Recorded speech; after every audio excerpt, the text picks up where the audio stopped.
मुद्दे तुम्ही या ठिकाणी मांडलेले आहेत। आम आदमी सोबत तुम्ही काम केलेलं आहे, पण हे सगळं काम पडद्यामागचं होतं। प्रत्यक्षात तुम्ही कधी फ्रंट फूटवर आलेला नाही, पडद्यामागून सगळ्या हालचाल। पण यामुळे एक फायदा तुम्हाला झाला असेल की पक्षामधली अंतर्गत रचना नेमकी कशी असते आणि कशा पद्धतीने पक्ष काम करतात याची बारीक सारीक माहिती तुमच्याकडे आहे।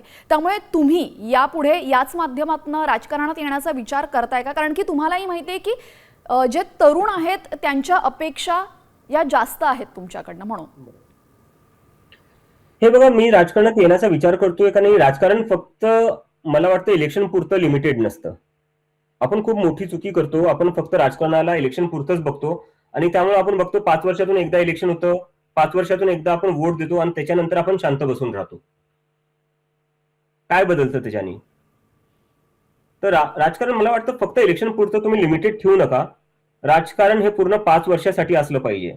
भलेही तुम्ही इलेक्शन लढताय न लढताय, तुम्हाला वोट मिळताय न मिळताय, तुम्ही दबाव बनवून ठेवला पाहिजे सरकारवर। जर दबाव नसेल तर मग सरकार असं होऊन जातं ते कोणाचंच ऐकायला तयार नसतं आणि हे देशाच्या लोकतंत्रासाठी खूप घातक आहे। तर राजकारणाला कधीही फक्त 5 वर्षातून एकदा होणाऱ्या निवडणुकीपुरतं लिमिटेड ठेवू नका। नक्कीच 5 वर्षासाठी या गोष्टी ठेवू नका, कारण की यामागे जनतेचं हित आणि पर्यायाने देशाचं हित जोडलं गेलेलं असतं।